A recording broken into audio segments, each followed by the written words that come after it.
안녕하세요. 1분 뉴스입니다. 오늘도 1시간 전에 가장 매력적인 뉴스를 찾아 여러분들께 소개해 드립니다. 오늘 알려드릴 소식은요. 지금 나이가 한 50에서 60, 70대, 80대까지 한창 지금 장성한 아들을 두신 혹은 자녀를 두신 어르신들이 꼭 알아야 될 소식입니다. 오늘 서울경제신문에서 나온 뉴스예요. 아파트도 주고 증여세, 임대보증금도 아빠가 대신 내준 편법 증여 제대로 걸렸네 라는 뉴스 제목입니다. 자, 이게 무슨 말일까요? 제목만 봐도 약간 느껴지시죠? 자, 아들이 별다른 소득이 없는데 부모님이 아파트를 증여를 했어요. 근데 아파트를 증여하면서 대출금에 대해서 또 증여를 하고 그 다음에 대출금 이외의 현금 자산이 들어간 부분을 증여세를 내고 합법적으로 증여를 했지만 이후에 대출 부분에 대한 이자나 그런 추가적인 이제 증여세 같은 것들을 과연 누가 냈는가를 정부에서 이제 앞으로 꼼꼼히 보겠다는 뜻으로 보입니다. 국세청에서 주택증여 변칙적 탈루 혐의자 1,822명을 세무 검증하고 있습니다. 부담부 증여를 신고하고 부채는 아버지가 대리로 상환했다. 10년 내 다른 증여 가액을 합산하지 않고 증여세를 축소했다. 개인 자금 출처 검증에 사업 자금 누락까지 동시 조사하고 있다라고 밝혔습니다.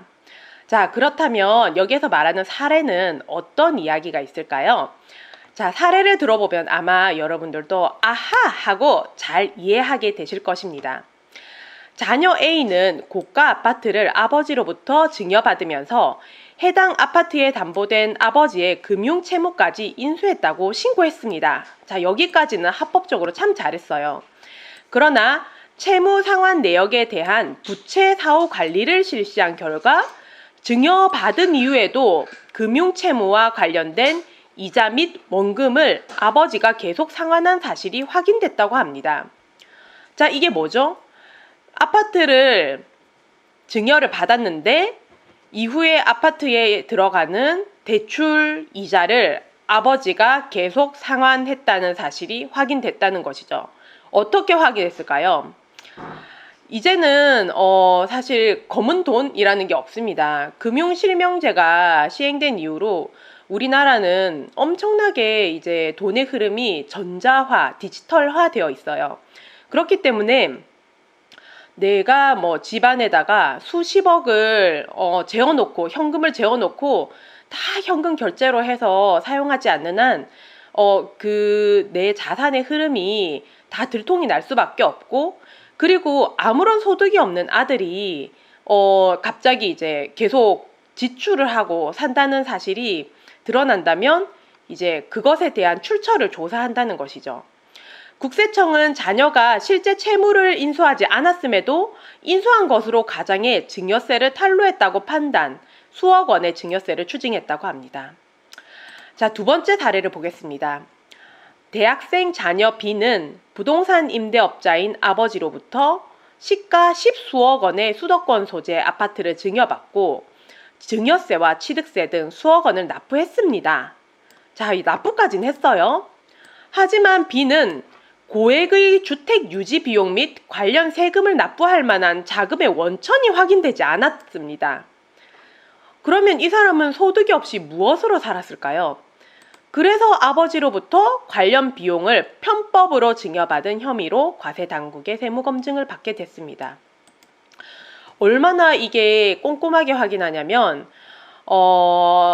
저도 이제 이렇게 들어보니까 그 ATM기를 어디에서 어느 지역에서 어떻게 출금했는가, 그리고 그 해당 지역에 예를 들어서 아버지가 뭐 부산에 거주하고 계시고 자식은 서울에 거주하고 있는데 아버지의 카드를 서울에서 자식이 살고 있는 집 주변에서 계속 사용한단 말이죠. 그것도 아버지 같은 고령의 사람이 사용할 것이 아닌 다른 젊은 사람들이 사용할 것들, 그런 것들까지 추적한다고 합니다. 자, 세 번째 사례를 보겠습니다. 최근 아버지로부터 부동산을 증여받고 증여세를 신고 납부한 C씨는 9년 전 아버지에게 비상장 법인 발행 주식을 증여받은 내역을 합산하지 않았습니다. 자, 이건 좀 헷갈릴 수도 있어요. 비상장 법인이기 때문에 이것을 이제 증여세에 포함이 되는지 안 되는지 사실 몰랐을지도 모르겠죠. 하지만 우리나라 증여세 헌법이 호락호락하지 않습니다. C는 비상장 주식 가액과 부동산 가액을 합산해 세액을 재계산하고 증여세 수억 원을 추가로 냈습니다. 자, 이제 주식도 증여를 하게 되면 증여세를 내야 됩니다. 국세청은 2일 증여주택의 취득 및 증여 및 그 이후까지 증여 전후 과정을 분석해 세금을 변칙 탈루한 혐의자 1,822명을 세무 검증 대상자로 선정했고, 이 중 주택증여세 신고 시 다른 증여재산 합산을 누락하고 증여재산 공제를 중복 신고한 불성실 신고 혐의자가 1,176명이다. 그러니까 이것을 증여를 할 때 이거를 신고했다고 거기에서 끝난 게 아니라 재검증에 들어간다는 뜻이겠습니다.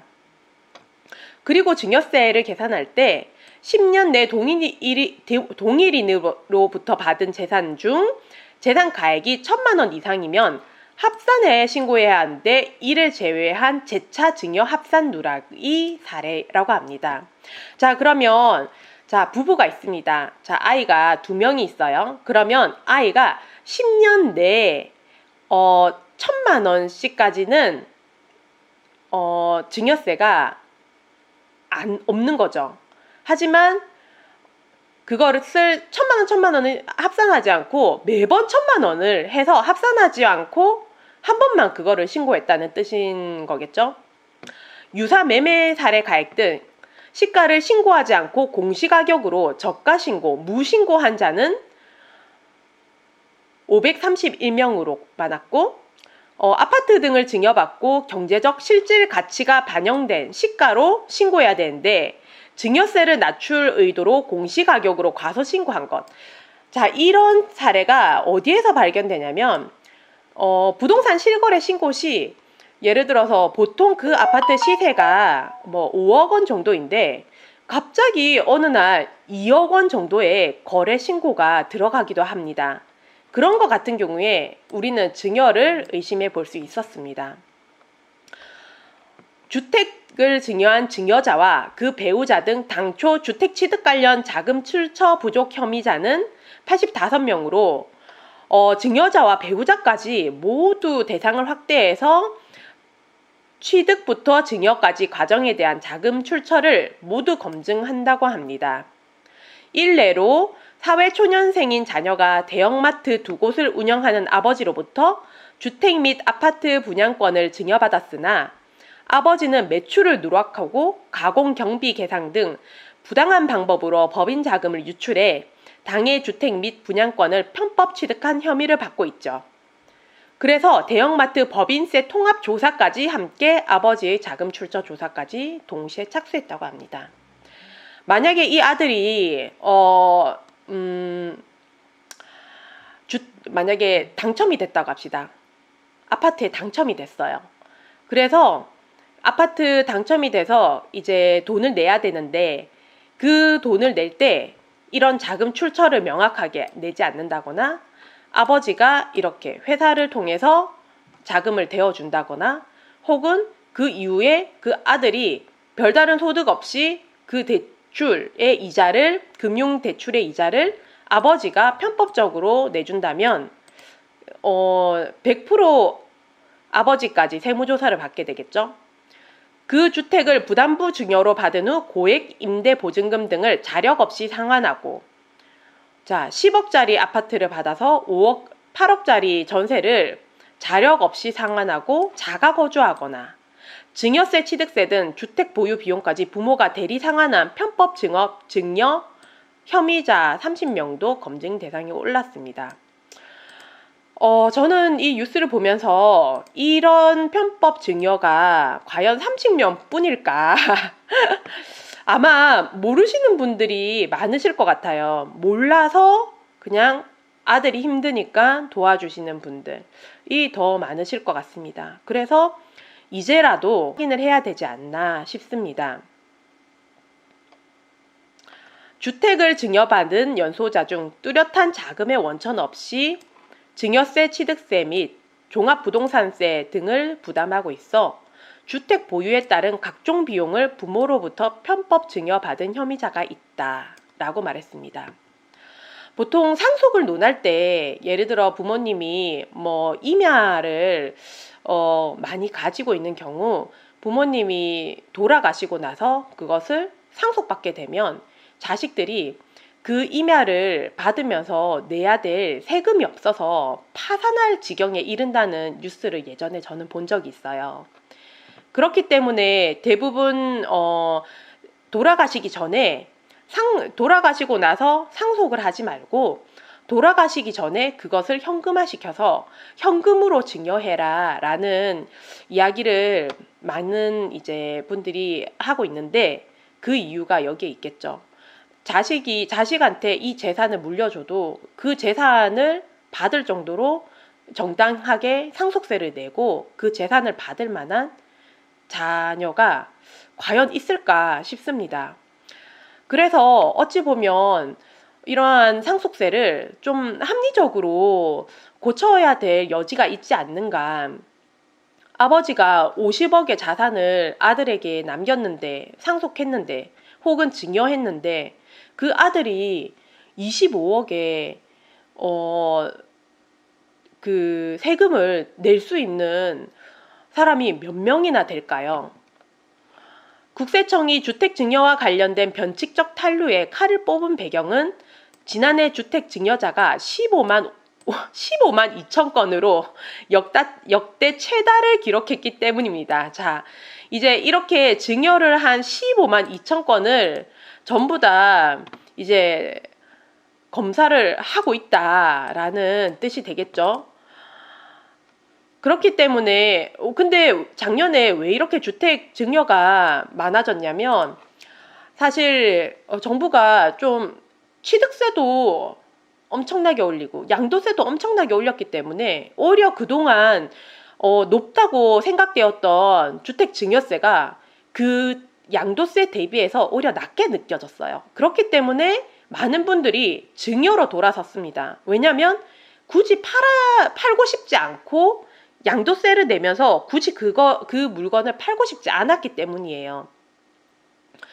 그래서 이만큼 정부의 세제 정책, 부동산 정책이 국민들의 이런 상속과 증여까지 영향을 미치는 지금 현상을 우리는 겪고 있습니다.